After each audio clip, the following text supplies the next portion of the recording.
Then let's head over.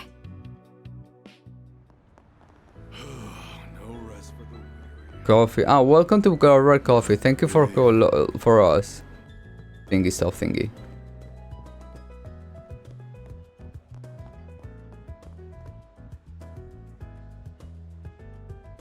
You really did come. Not that I didn't trust Dingo at all. The name's Van Arkwright. I take it you're Meldus, editor-in-chief? Yep, that's me. Me and Dingo go back about 7 years. He told me a lot about you. Sound like you were real busy in Horatio too. No clue what you are on about. I thought there would be no reports about us being involved with it. There won't. The authorities are keeping it a secret. Dude's probably just saying that to get under our skin. Well, whatever. It's not getting an article, so I'm not interested. I called you here for one of those 4 CPGs of yours, nothing more, nothing less. The gist of this is what I want you to help me look for Dingo's notebook. Oh? What's this about? You suspect he had a notebook containing information he had either as a reporter or more like as an information dealer? Both actually. I first heard about it a few weeks ago, just before he headed off to Kerel. I could tell he was chasing a dangerous scoop of some kind. So I jokingly asked if he had a will ready yet. And look at us now. It didn't really occur to me, not even for a second, that this would happen to him just 4 days later. He laughed at it at the time and said one thing to me. The closest thing I have to a will is my notebook. I have left it with a trust source, so if anything happened to me, send out a 4 CPG about it. Wait a second. So this is a third memento of his on top of the video and camera? We don't have that notebook ourselves though. Sorry if that's what you were hoping for. Oh, I never thought you did, but I suspected you are the only one who can track it down. Dingo seemed to trust you more than anyone, so I suspect that's the way he wanted it to play out too. The authority have got everything that happened in Creole down on lock, and Almara are dead and gone. So I can imagine if it had been anything worth writing an article about in it to begin with, which means it's not worth my while hunting down. But I can just go and ignore these words about it. So here we are. I will put up the money for you to find this thing, my last gift to him. So what's it gonna be? You gonna go find Dingo's notebook? Yeah. Yeah. Why great. We'll take the job. You got anything else you want to share? Maybe he says something more about this trusted source of his, for example? Yeah, I remember telling him that was so nowhere near enough info to find the thing myself. Only hint he gave me was it's with people who know about as much about my past as you do. Way to pique my interest. I wonder what Dingo past was like. I've only heard bits of it myself. How much do you know? Even less than you do, I suspect. I know he used to live in Messeldam before ending up in the capital 7 years ago, that's about it. Wait, didn't Dantes act like he knew him? It's been some time since we last met, Dingo Brad. Though we did cross paths in Tharbad, albeit briefly. If we exclude that little encounter, I haven't seen you since your days as a mere informant in Messeldam. Yeah, and you were still Enrique's second in command back then. They did touch on it during the Krail's video. Alright, we'll see what we can dig. Good luck. Anyway, my break's over, gotta get back to work on finding scoop for the festival. I'll give you my number, just give me a call if you do find it. I will wire you the money if you do. It can be a way of honoring Dingo's death. Honoring? What the hell? Honoring. I'm such bad at English. So what's the plan here? We don't exactly have a lot of info to go off. Only clue we have is that it's someone that knows as much about Dingo as the guy does. That rules out Jack and Bermotti, and Van obviously. Oh, and René too. Yeah, an information dealer probably out of question here, and so is anyone with as many connections as Renee has.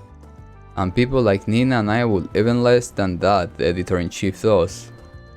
Dingo was a very private person and it went both ways. It honestly surprised me to see a gossip magazine reporter being so considerate. That's just how Dingo was. Jack, Marmotti and I try not to pry into his past either, mind you. But something must have happened between Dingo and Dantes while he was still in Messeldam.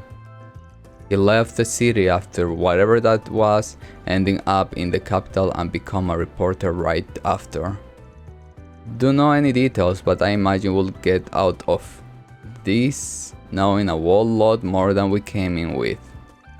We're gonna be unearthing what he tried to bury this whole time. Oh, Van, you don't look like you are about to back down though. No way, a job is a job and nothing if I can see this kind of shit through.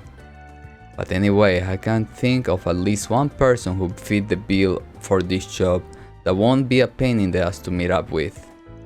Oh? It's not an information dealer, mind you, but she was close to Dingo, the woman of the Black District.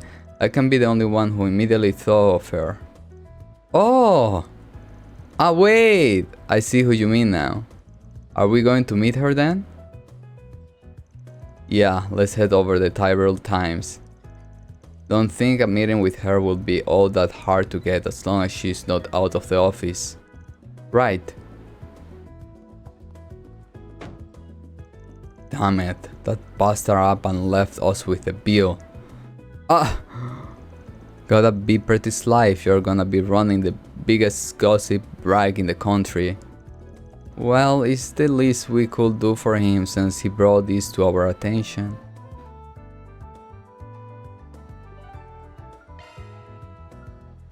Let's do this. Well, I heard. Oh, it's you guys. Great job everyone. You all really saved the day back in Horatio. Thank you, you were a big help too. Without you, I doubt we could have been able to get all those kids on the airship. I have noticed you have been keeping busy lately. Yeah, you could say that. I had a lot of investigation to do once those revelations about Horatio came to light. And it was all worth it in the end. I feel like I'm finally making a difference. Good for you. Now Dingo's got one less thing to worry about. I sure hope so. If I'm that much closer to becoming the sort of reporter he was, I'll take it.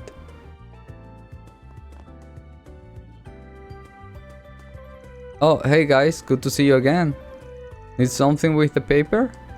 Not this time. We came here to talk to you, Marielle. I'll give it to you straight. We're working on a 4 SPG involving Dingo. I need your help. What? You are? What sort of request is it? Please tell me. To put it simple, you talked to Meldon's editor-in-chief. Dingo told me about him before, but I never had the chance to meet him in person. He said he wanted you to find Dingo's notebook? That's right, do you remember Dingo's ever talking to you about that thing? Doesn't have to be anything direct or explicit, anything you happen to remember him saying will help. Actually, we didn't just talk about it before. I've seen that notebook with my own eye. Say what? How did just that happen? As I'm sure you all noticed, when he was alive, I tend to barge in on him while he was trying to work and stuff. One day while we were having lunch, I was asking for advice on how to interview people, and he was writing stuff in this black leather notebook. I asked him what it was since I was curious. He told me it's where he jots his info down, both for his reporting work and info broker stuff. That sounds like what we're after. At least now we know it's real. I got a little weenie and tried to get him to show me his notes, but of course he refused.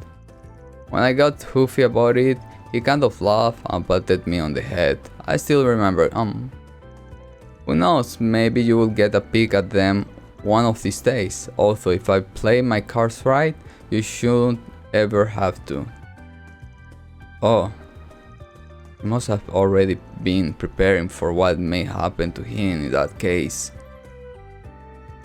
If that's the way he was talking, then we can probably rule out him taking the notebook with him to Creole.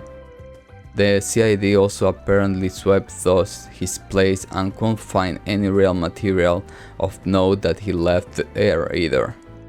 He had to either give it to someone else to hang on to or stash it somewhere for safekeeping. Which brings me to my next question. Can you think of anyone he would have left that notebook with? Or anyone who may know where it could be? Again, it's okay if you don't know. And just to be clear, I don't mean other brokers like Bermodi. I'm talking about other sort of acquaintance he had. Right, of course. Like me, think based on what Mr. Coonan told you.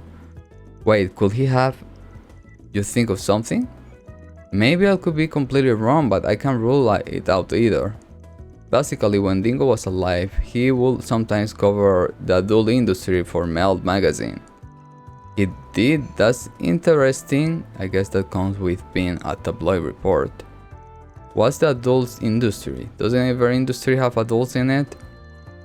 It's called for grow up and stuff. Certainly more grow up than this wannabe protege here, that's for sure. Anyway, one time I confront him about it. Do you really have to cover such sexual stuff in your article? If reader demand it, it's our job as reporter to give them what they want, plain and simple. Plus it's a way to get information that can help shut down some of the nastier illegal places run by the mafia. Oh, okay, I guess that makes sense. Say, out of curiosity, do you ever visit those sort of places yourself? Only when I need to work. Lately, I've been too busy to go to any place like that myself, so I had to lean on one of my old contacts a lot to get what I need. Not exactly ideal when my job is supposed to be a reporter on things I see myself, but it is what it is. Fair enough, I guess. You sure won't hear me complaining about you. Complaining about what? Nothing at all. Anyway, who's this contact you mentioned? Her? She's a woman who operates underground, runs a handful of outlets, pretty talented all things considered. You are contacting us, a woman? Yeah, why does that matter? You got to introduce me to her. It will help me write better news articles, yeah. Unfortunately, Dingo said it was too soon for me to be going to a place like that, and that was that. Looking back on it, there is only one part of town he could have meant when he says she worked underground. Yeah, I think that one goes without saying. Not only that, I think I just may know the woman he's talking about. Now we're talking about the woman, right? Never would have guessed those two had any history, but just go to show it's a small world we live in. I certainly remember there being a busy that fit the bill when we were down there. Does that mean we're going to the Black Light District? Yeah, who knows if we run anything up down there, but it's worth a shot. Hey, you guys? I want to go with you. Could I? Please? I don't know. Yeah, it gets kind of dangerous in the Black District. I already know how dangerous it can be, believe me. But we're talking about Dingo's notes here. What's inside them matters to me too, you know? Who knows? Maybe you'll get a peek at them one of these days. Although if I play my cards right, you should never have to. She does have a point. What do you think, Van? Alright, you can come. You did give us some valuable info, so it's only fair. But you gotta promise two things. One, you will stay behind us down there, not running ahead, and two, you will carry your own weight and help us out too. Deal? Deal. Thanks, Van. I promise you won't regret this.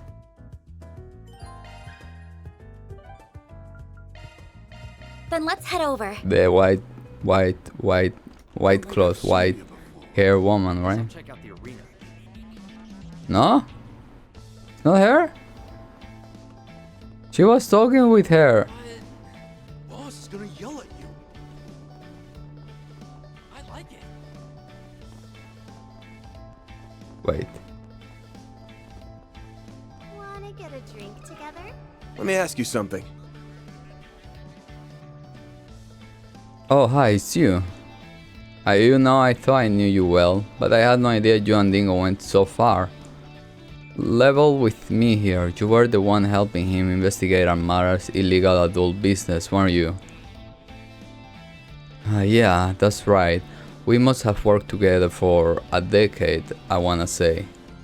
We both had to keep it on the down low in order to operate freely, though. He and I had known each other since we were both up in Mesolam.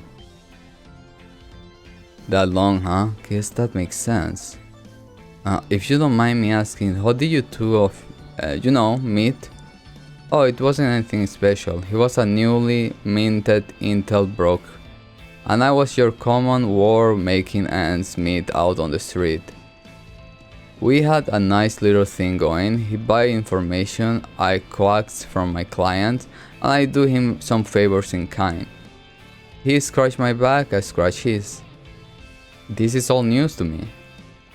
Can we assume that Dingo hadn't started doing any reporting work back then?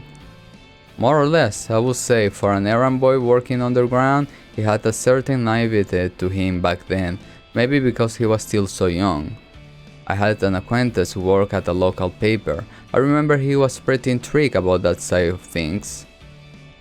I also mentioned it was 8 years ago when I was the move of Edith and set up shop down here. But before I left, he gave me some top secret information as a parting gift. His intel and his connection have been a huge help to me. Leave it to the lady killer to smooch his way into the underground. He really helped a lot of people while he was alive, didn't he? That he did. Later on, after everything went down in Mesoldam, that's when he ended up drifting into town. Personally, I was happy to see him make a clean break and get into a better line of work with better people. You never know what life has in store for you. Maybe the goddess took a liking to him and threw him a bone. Maybe so, yeah. Sorry to interject, but what happened to him in Mesoldam? I didn't know anything about that. I wish I could tell you, honey, but it's not really my place to say. That all happened after I left, so I only hear things through the grapevine. But I won't leave you empty-handed. If you're looking for his notebook, I got some information I'd be happy to share. Really? You do that?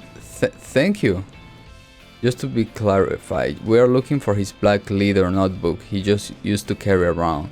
You have seen it before, I take it? Sure have. He'd been looking for a place to stash it away. I offered to hold to it myself, but he turned me down. Can't blame him for being so cautious when he was going up against Almara. But I did hear him mutter about asking someone for help on his way out of town for a piece. That was 3 days before everything went down in Krell, for reference. Holy cow, what timing! That's a valuable clue there. Actually, now that she mentioned it, how did Dingo get to Krell? Do you have an idea, Van? He had a teeny ass car, but he never drove it all that much. He was always part on it of people following him. Usually he took a train or a bus when he had to go out of the sticks. Probably flew a bit from time to time too. But I don't know what he did there. Same here. We're talking about a guy who knew all the... Won't the bike will be the one having it? He sure as hell won't take something as obvious as public transit, not when Almara had eyes everywhere. Exactly. I think we can rule out his own car too. That will carry its own risk. Thinking realistically, he probably will have.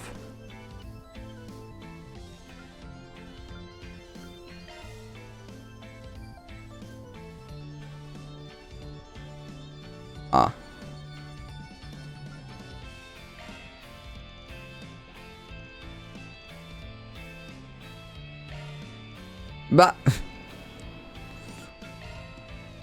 I think chances are pretty good our guy took... Damn it, no, it's not there.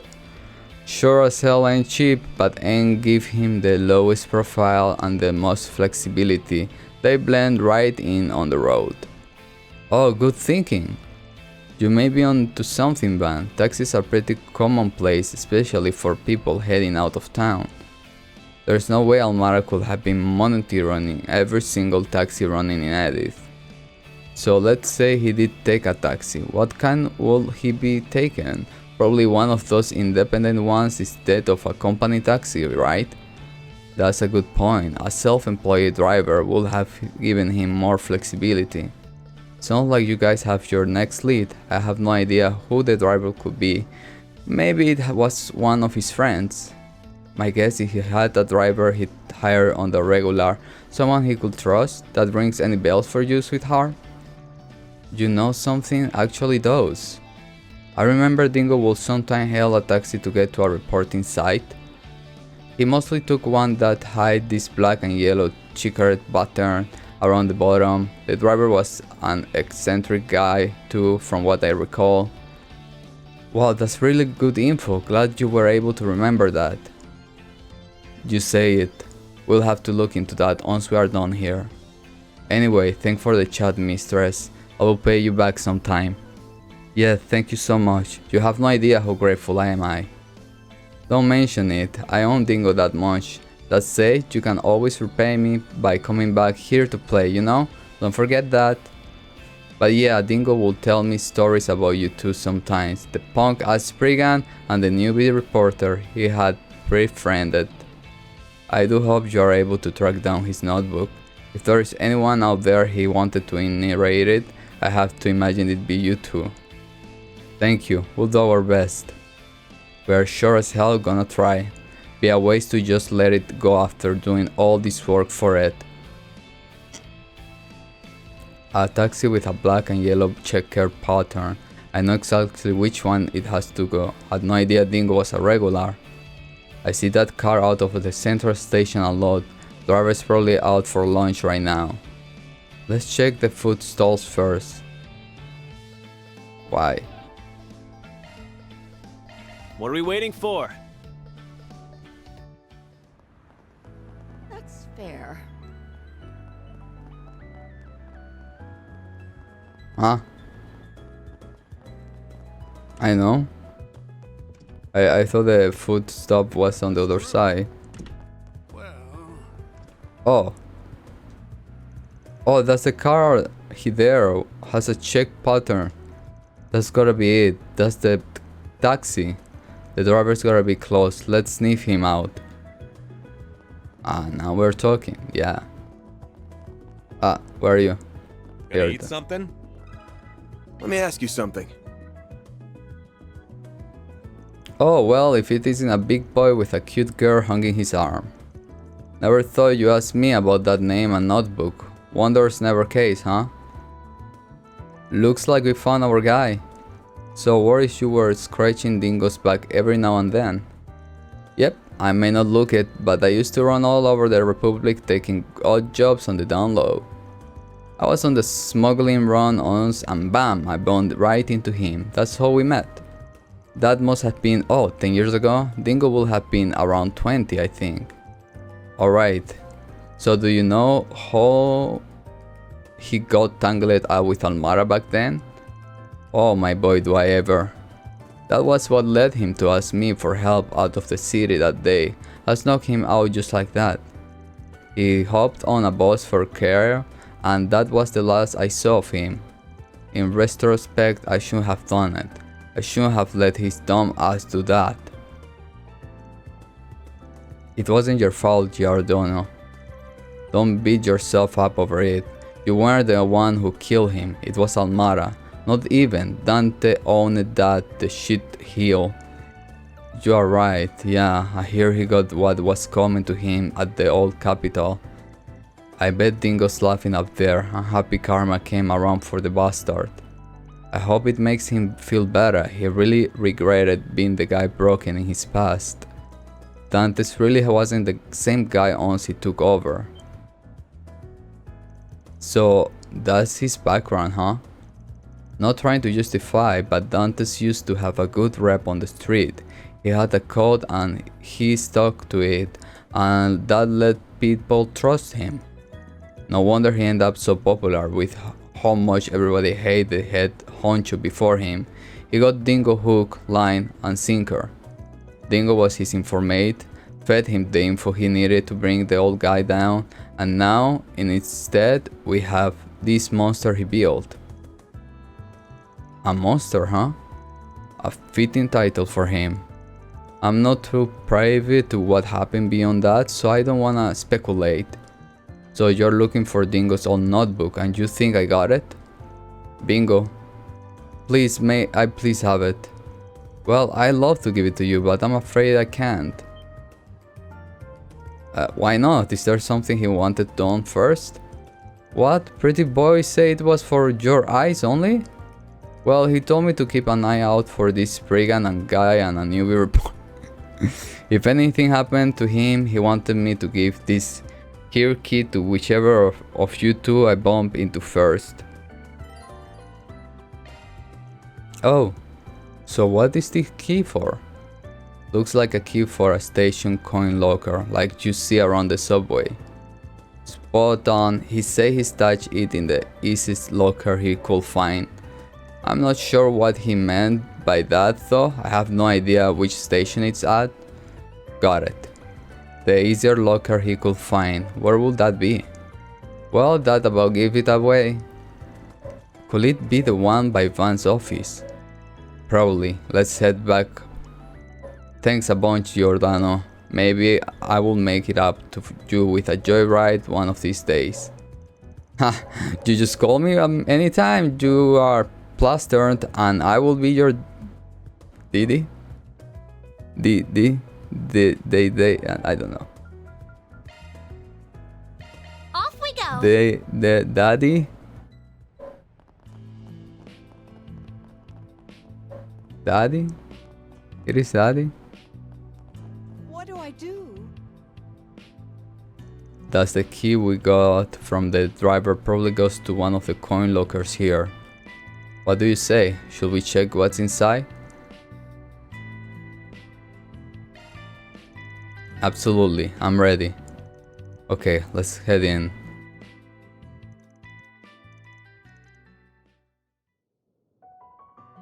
Oh my god, music. This is something, alright? I didn't get to talk to Dingo much, but I know for a fact that he was an outstanding man. Indeed, not just anyone could pursuit Almara to the degree he did without backup. It was probably his way of making amends for the role he played in Dante's rise to power. These notes mention how the previous boss finally was murdered too, even they didn't get spared. That's horrible. Such a heavy burden for him to carry. But that wasn't his fault. He could have known that what would happen. I can't imagine he felt like he could be in the public eye anymore after that. And that's why he took me under his wing, a good-for-nothing rookie. It appears he complied quite a few notes about the right leader we took down in Horatio as well. Yeah, let's take a look. Melchior, gender male, age 21. One of Almara's 3 pillars and quite possible its most evil and sinister member. He doubles down as the Garden's ringleader and overseer of the Garden of Thorns. Melchior's skill don't fall behind any of his artifacts' well-being peers, being highly skilled in the use of the Orbal Net and being capable of infinitely spouting and fairly controlling explosive. Beyond that, he also acts as Almara's main strategist and Dante's right man and confidant, and possibly his lover. Though his past is shrouded in mystery, his origins may track back to the same organization the Oathbreaker, one of Ouroboros' anguish, also come from. The Order of the Moonlight Horse exists since the Middle Ages, where the Oathbreaker sat among its top brass for the longest time before losing to Ouroboros and switching side. He's an entirely different matter and a major threat all of his own. Wrapping this pack around, Melchior may be a direct subordinate of the Oathbreaker before going on to take in the scattered remnants of that infamous cult. If that's true, that would make him something of a prince of the underworld. For someone as powerful as him to idolize Dante so much is nothing short of ominous and concerning, to say the least. Another thing that concerns me is him staying in Krell's vicinity following the Angel Childs turning into ghosts. Krell's not just some sleepy village with beautiful vistas, more than a tourist spot. It lies stuck between several forces working from the shadow. It also happens to be one of the few places in northern Kalbar with a sizable eastern and central eastern population. Knowing the source of Almara financing, actually, I'd rather not speculate any further.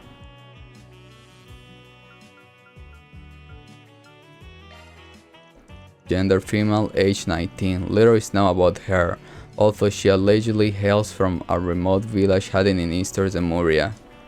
Rumors say the entire village was comprised of heretical puppeteers who worship a doll made in the image of an angel. Though to be an artifact of some sort, the doll was looked after by a medium. The village gruesome custom mandate that those close to the medium were to be offered a sacrifice. This sacrifice spared no one, not friends nor family, though soon tragedy befell the village, leaving Olympia and the doll alone to wander the continent after the demise of all they knew. Multiple records suggest instances of criminals being slaughtered when encroaching on the wandering pair. She was later inducted into the Gardens, the assassin organization, and made overseer of the Gardens of Arum. Though it appears she's been mostly left to her own devices after being invited by the other overseers, this includes Melchior and the Emperor.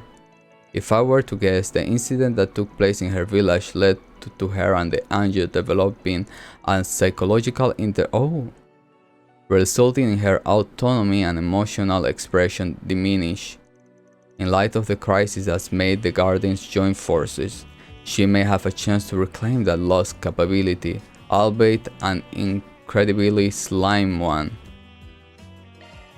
Viola, gender 26, originally from a minor noble family in Quada's region. In the Central East, her family fell into bankruptcy after Quada's annexation by Valleys, Viola herself being sold off to a wealthy so they could make ends meet.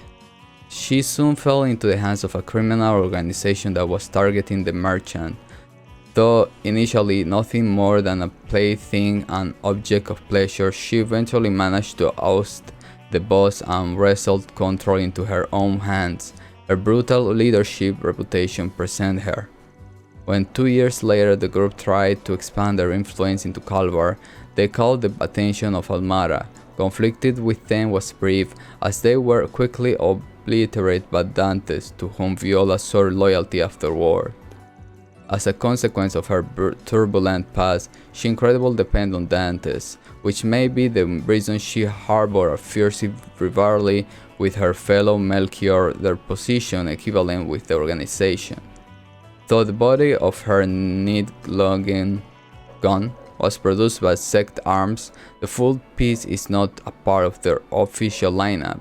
Further research regarding the origin of her weapon is needed. Look, like this type of thing, the past and all that kind of thing should be more deeper, should have been said more into the story, like into the game. So in the part where I kill, don't kill, I remember all of these, and yeah, she say that, but kind of like say that at the moment. So I'm like, yeah, if I knew that before, I'm more profound, I'm more like seeing it, flashbacking it more before me interacting with her more than just one time, it will be a lot of difference per se, you know? Okay, Alexander, Salt Paul. Born in the former Principality of Northumbria, goddamn, when we gonna go there? I know there is an anime, right?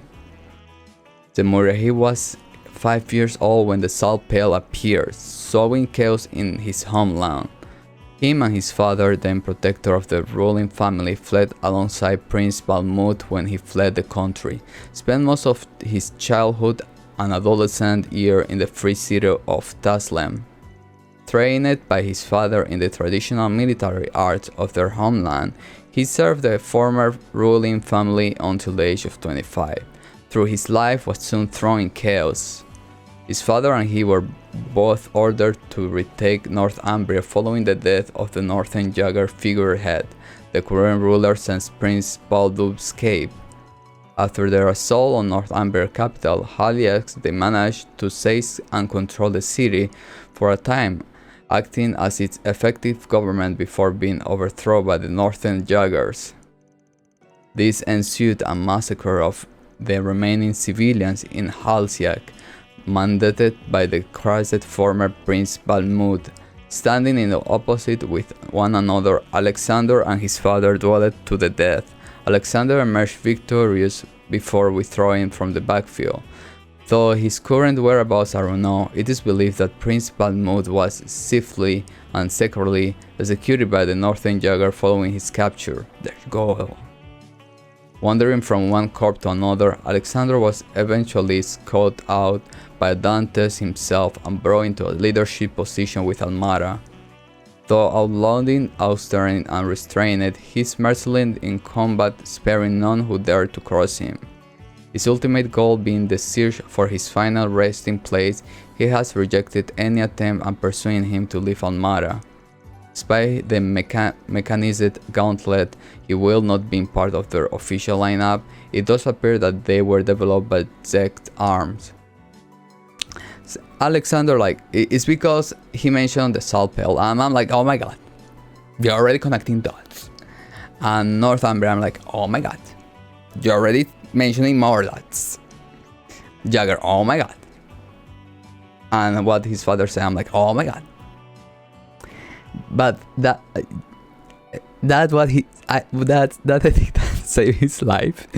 Apart of that, something that I wish with Viola and Alexander, there are two villains per se, which I should have interacted a lot. Like Olympia and Melchior, they were there every time, right?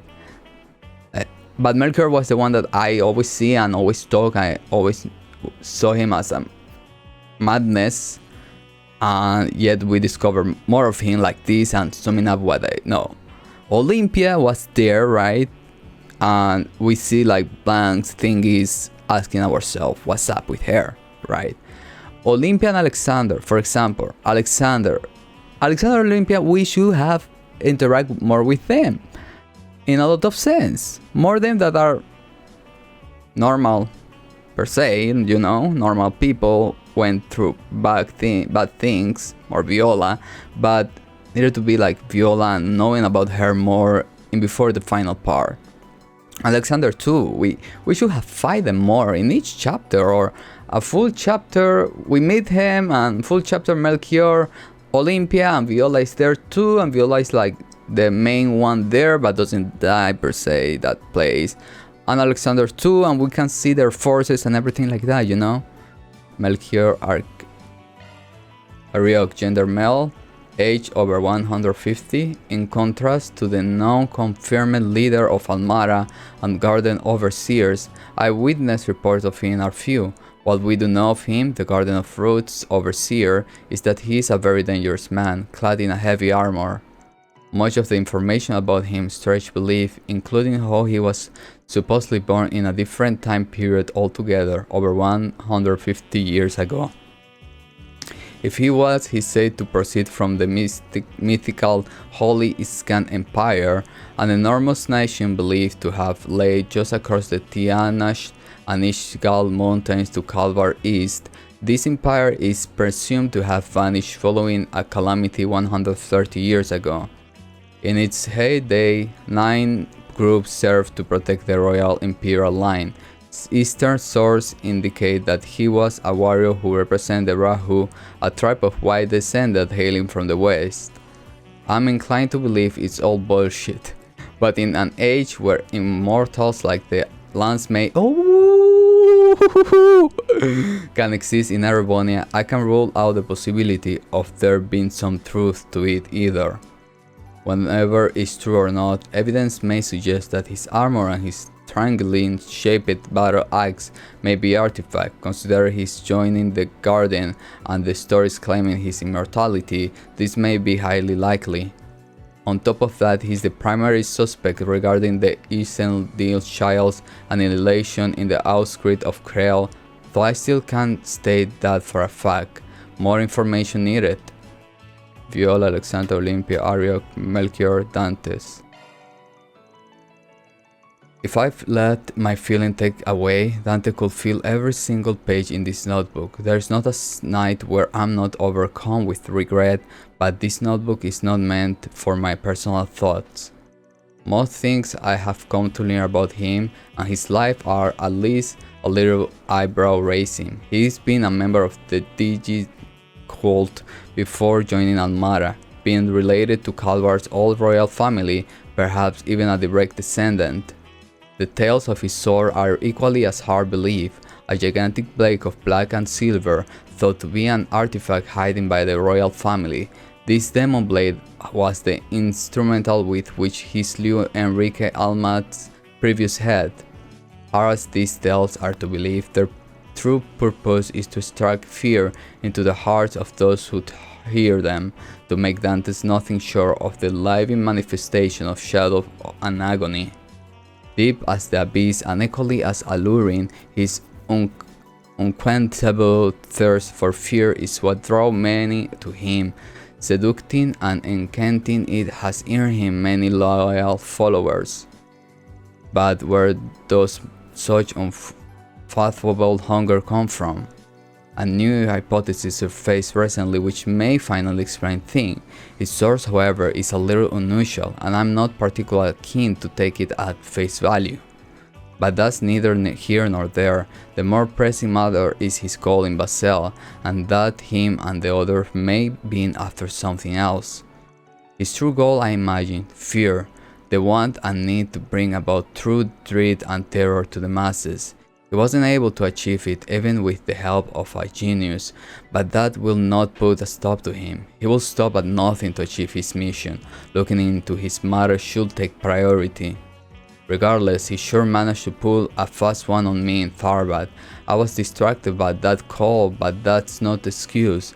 I should have seen through him much sooner than I did, but try as he may to stay one step ahead, I will forever be hot on his heels. At this point, I've worked out how I'm going to get everything recorded, as well as how to leave these notes behind. Now comes the real showdown with him. It's going to be the biggest gamble I make as both a reporter and an information dealer. If, by some sheer miracle, I make it back in one piece, I'll absolutely be following up on those theories I've written about. I can already imagine the hell I'm in for with that dope of a Spriggan and that cub reporter. I really do worry about her. But you know what? At the end of the day, that's just part of the fun.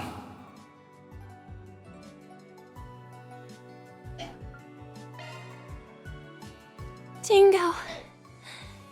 Dingo! You dumbass. Who's the real dope between us, huh? This dude was totally nuts.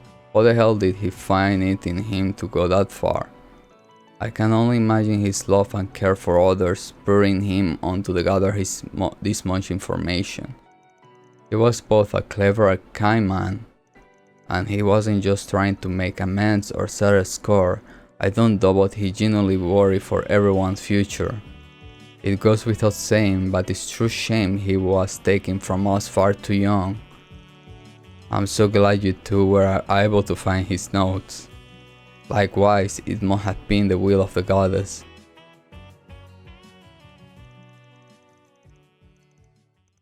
That's all, folks. Mirror deposit confirmed. This quest, if it happened before... Well, if we remove Olympia, if we remove Dantes, if we remove some details It would cool to read them before what happened, you know?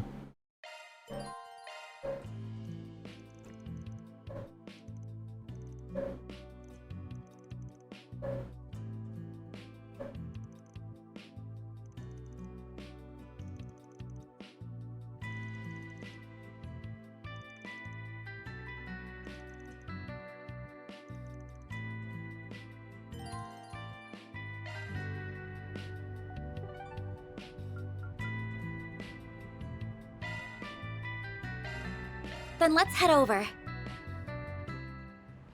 Confirming your plans? He doesn't say I'm gonna advance the story, right?